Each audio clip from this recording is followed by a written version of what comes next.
जय श्री कृष्णा। आज की वीडियो को अंत तक जरूर देखें। पौराणिक कथा है, गरुड़ पुराण का पहला अध्याय है। प्राचीन समय की बात है कि नैमिषारण्य क्षेत्र में सौनक आदि ऋषियों ने अनेक महर्षियों के साथ 7000 वर्ष पर्यंत चलने वाले यज्ञ को प्रारंभ किया था, जिससे उन्हें स्वर्ग की प्राप्ति हो सके। उस क्षेत्र में सूत जी भी पधारे थे। ऋषियों ने उनका बहुत आदर सत्कार किया, क्योंकि सूत जी की पौराणिक कथा कहने में सिद्धस्थ थे और उन्होंने विभिन्न रूपों से अनुभव प्राप्त किया हुआ था। इसलिए सारे ऋषियों ने उनसे कहा, आप हमें इस संसार, भगवान, यमलोक तथा दूसरे शुभ अशुभ कर्मों के बारे में बताएं, जिससे मनुष्य किस रूप को प्राप्त होता है।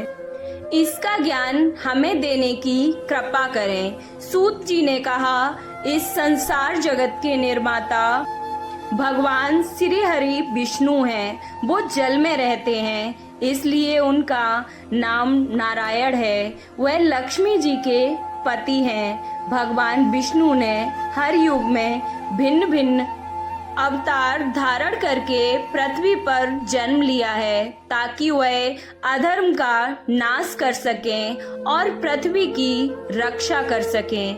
भगवान विष्णु ने राम का अवतार लिया और लंका के राजा रावण का वध करके अधर्म को खत्म किया। उन्होंने नरसिंह रूप में राजा हिरण्यकश्यप का वध करके भक्त प्रहलाद एवं दूसरे प्रजा की रक्षा की।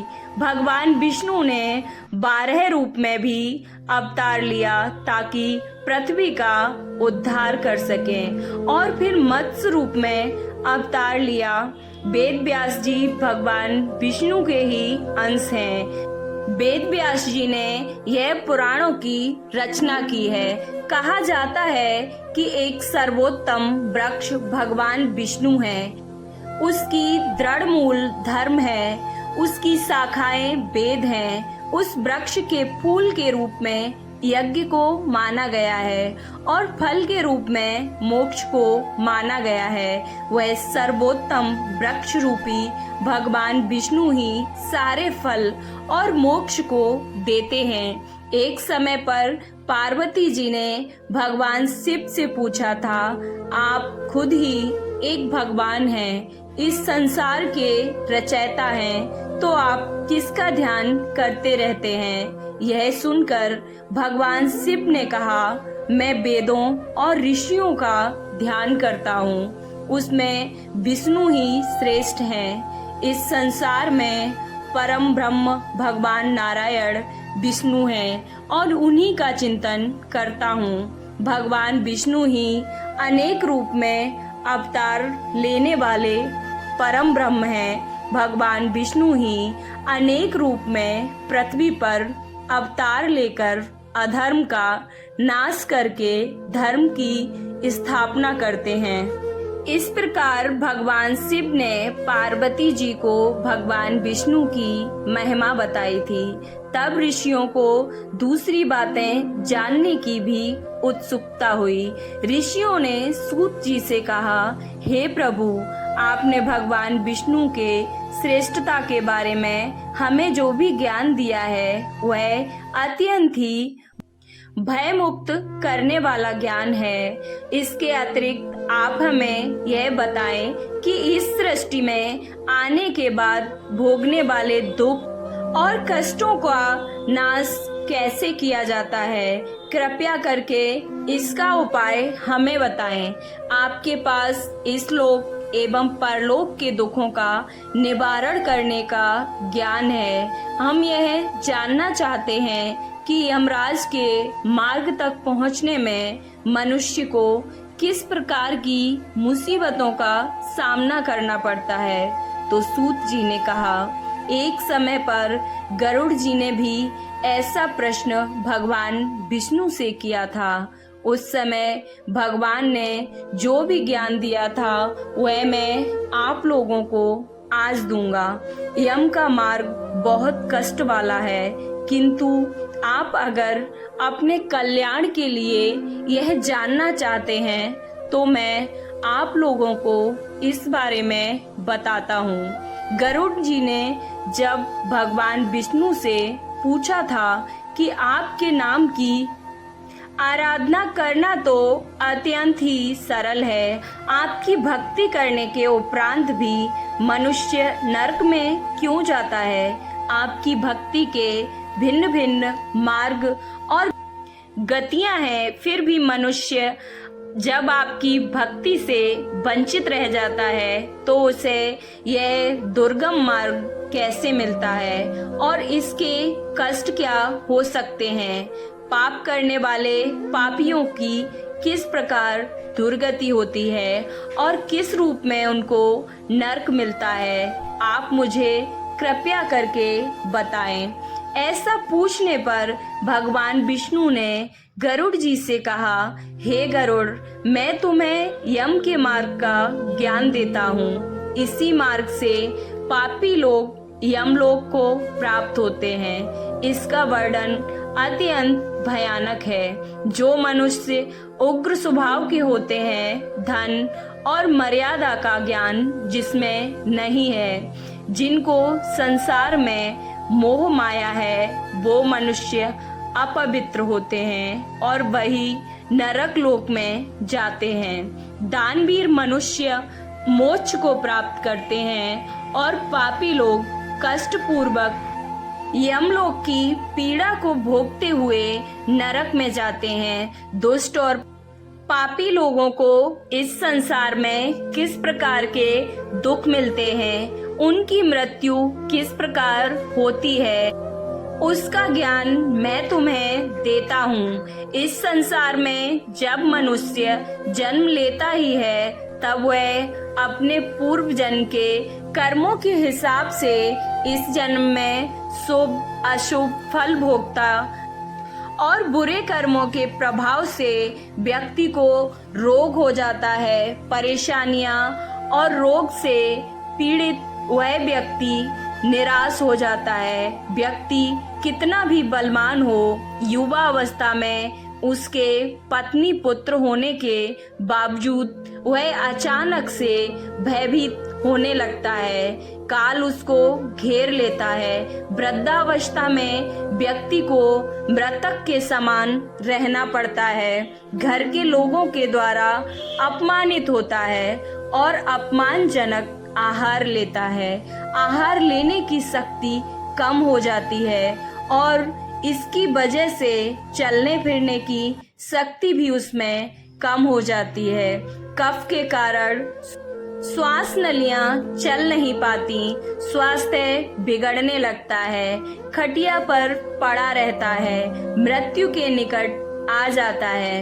मृत्यु के निकट आने पर देवता जैसे मनुष्य की दृष्टि भी दिव्य हो जाती है। मरते समय पापी के पांचों तत्व अपने स्थान छोड़ देते हैं और उसका एक क्षण भी मुश्किल से बीतता है।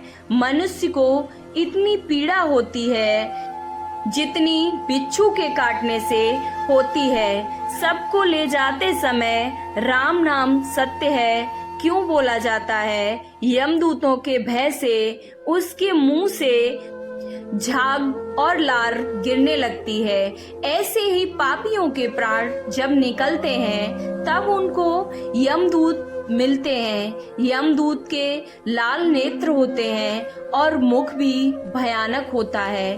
उस समय यमदूत अत्यंत ही क्रोधित होते हैं और उनके हाथ में पास और दंड होता है। वह दांत को पीसते हैं। उनके मुंह काले और नख विशाल होते हैं। उनको देखकर पापी भयभीत होकर मल मूत्र का त्याग करने लगता है। ऐसी अवस्था में जीभ शरीर से निकल जाती है और मोह में अपने घर को देखता है और उसी समय यमदूत उसे पकड़ लेते हैं। यमदूत उसे गले में रस्सी बांधकर ऐसे ले जाते हैं जैसे गुनहगार को सिपाही राजा के पास ले जाते हैं। वे यमदूत मनुष्य को मार्ग में नरक के भयानक दुख और तकलीफों के बारे में बताते हैं और धमकियां भी देते हैं। यमदूत की ऐसी कठोर वाणी को सुनता है तो वह और तड़पता है।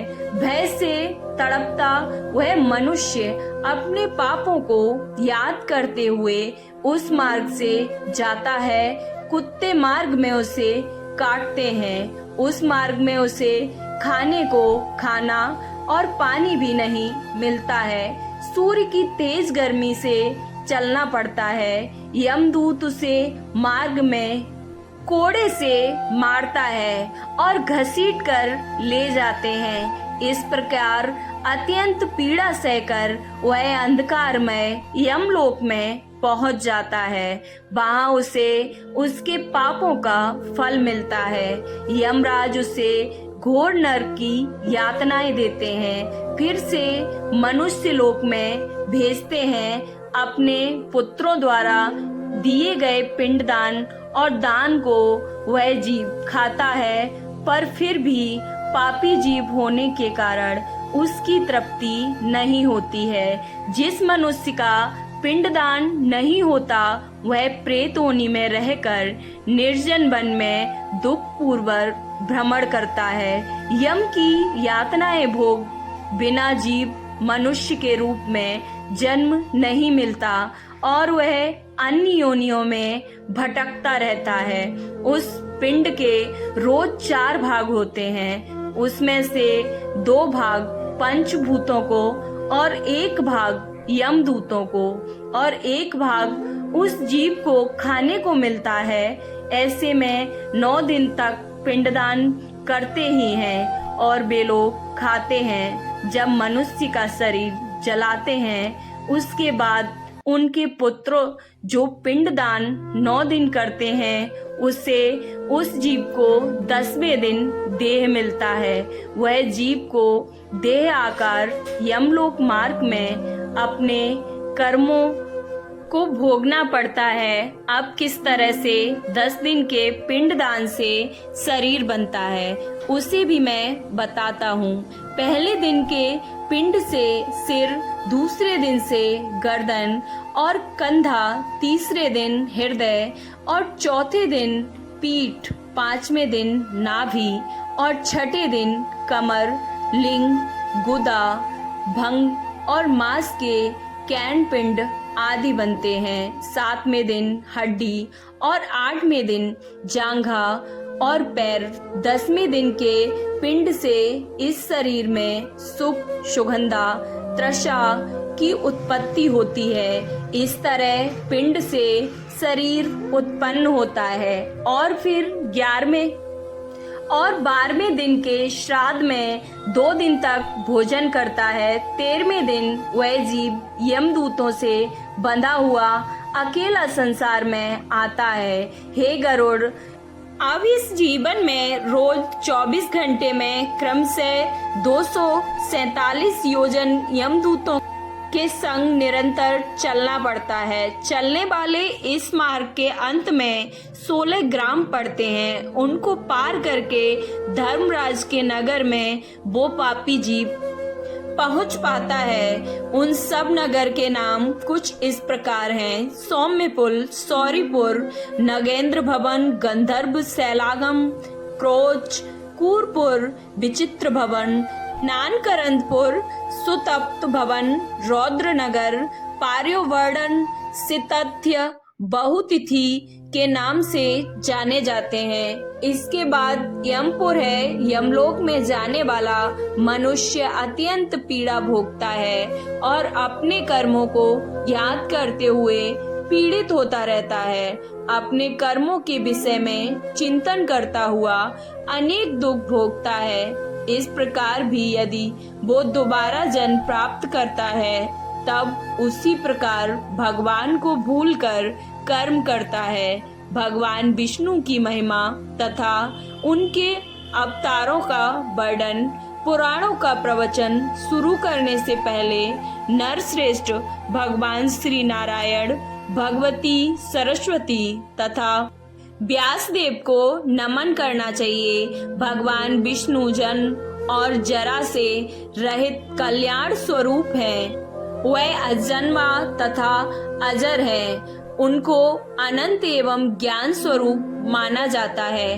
भगवान श्री हरि महान, विशुद्ध और पांच भौतिक शरीर से हीन, समस्त इंद्रियों से रहित और सारे प्राणियों में स्थित हैं। ऐसे भगवान श्री हरि जो सर्वव्यापक, परम पवित्र, मंगलमय है, उनको मैं प्रणाम करता हूँ। मैं भगवान विष्णु, शिव, ब्रह्मा, गणेश और देवी सरस्वती को मन, वाणी, कर्म से बंधन करती हूँ। प्राचीन समय में सूत जी और सर्व शास्त्रों में पारंगत थे, पुराण विद्या कुशल थे, शांत चित्त वाले थे। वह तीर्थ यात्रा करते हुए नैमिषारण्य क्षेत्र में आ पहुँचे और वहां पर एक पवित्र आसन पर स्थित हो गए और भगवान विष्णु की स्तुति करने लगे।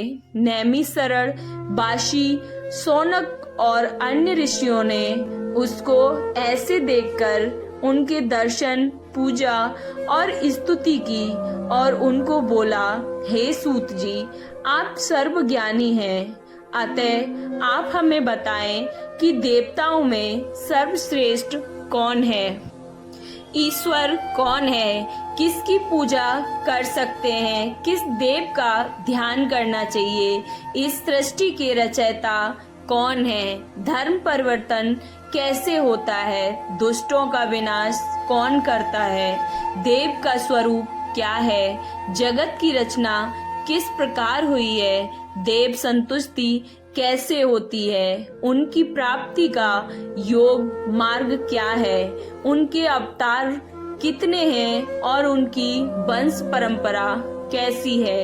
यह सब कुछ विषय में आप हमें कृपया करके ज्ञान दें और भगवान नारायण की उत्तम कथाओं के बारे में बताएं। सूत जी बोले, हे ऋषियों, भगवान नारायण की कथाएं परिपूर्ण ऐसे गरुड़ पुराण के विषय में आपको बताता हूँ।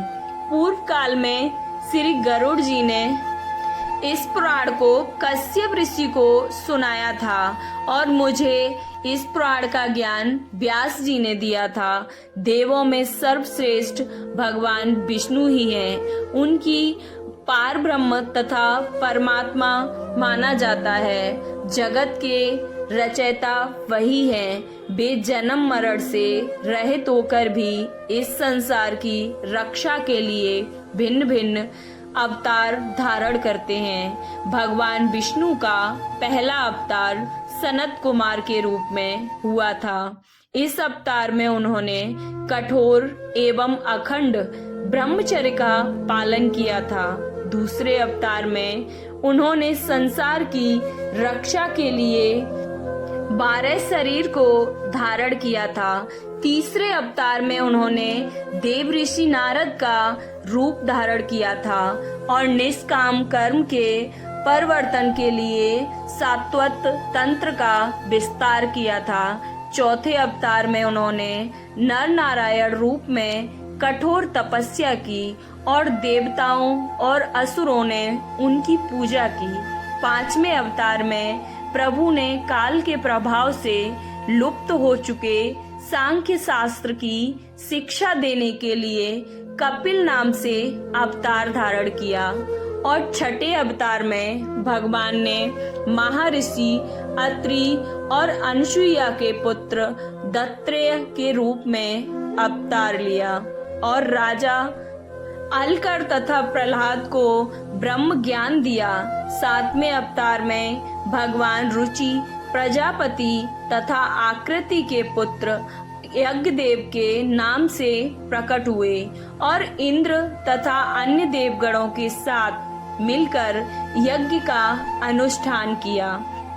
और आठवें अवतार में प्रभु ने नाभि तथा मेरु देवी के पुत्र ऋषभ देव के रूप में अवतार लिया और नारियों के आदर्श मार्ग का निदर्शन किया।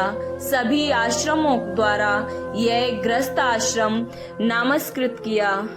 90 अवतार में भगवान श्री हरि ने पृथु का रूप धारण करके महाऔषधियों का दोहन किया और प्रजा की रक्षा की। 10वें अवतार में प्रभु ने मत्स्य अवतार धारण किया।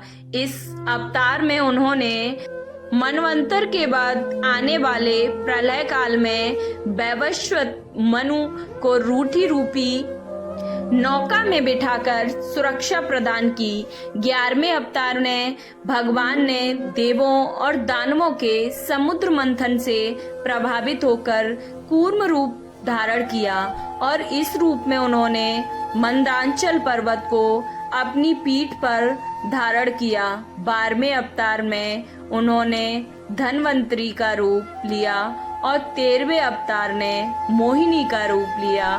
स्त्री रूप में अवतार लेके उन्होंने दैत्य को मुक्त करके देवताओं को अमृत पान कराया और 14वें अवतार में उन्होंने नरसिंह का रूप धारण किया। पराक्रमी दैत्यराज हिरण्यकश्यप के हृदय को अपने तेज नाखूनों से चीर डाला। 15वें अवतार में उन्होंने वामन रूप लिया। इस रूप में वह बलि के यज्ञ में जाकर देवों को 3 लोक प्रदान करने की इच्छा से उनसे 3 पग भूमि मांगी। 16वें अवतार में ब्राह्मण द्रोही क्षत्रियों के अत्याचारों से क्रोधित होकर प्रभु ने परशुराम का रूप लिया और 21 बार पृथ्वी को क्षत्रियों से मुक्त कर दिया। 17वें अवतार में भगवान ने सत्यवती से व्यास का रूप लिया और मनुष्य के अल्पज्ञता को जाना और सबको वेदों का ज्ञान दिया। 18वें अवतार में उन्होंने श्री राम का रूप लिया और अधर्म का नाश किया और अनेक पराक्रम पूर्व कार्य किए। 19 तथा 20वें अवतार में भगवान ने कृष्ण तथा बलराम का रूप लिया और धर्म की रक्षा की। 21वें अवतार में प्रभु कलयुग के अंत में किकट देश में जीन पुत्र बुद्ध के नाम से रूप धारण करेंगे और इसके बाद कलयुग की 8वीं संध्या में अधिकांश राजवर्ग के समाप्त होने का विष्णु यशा नाम के ब्राह्मण के घर में कल की अवतार धारण करेंगे। हे ऋषियों, भगवान नारायण के असंख्य अवतारों में से यहाँ पर मैंने कुछ ही अवतारों का वर्णन किया है। सारे ऋषिगण उन्हीं की पूजा और आराधना करते हैं। उसमें मनु और अन्य उत्तम ऋषि से ही जगत की रचना हुई है। इनकी पूजा व्रत आदि करना चाहिए। पूर्व काल में मैंने इसी गरुड़ पुराण को भगवान वेद व्यास के द्वारा सुना था। आपको ये गरुड़ पुराण अध्याय प्रथम कैसा लगा? अच्छा लगा तो कमेंट बॉक्स में जय श्री कृष्णा जरूर लिखें। वीडियो को लाइक करें, चैनल को सब्सक्राइब करना ना भूलें। जय श्री कृष्णा, राधे राधे।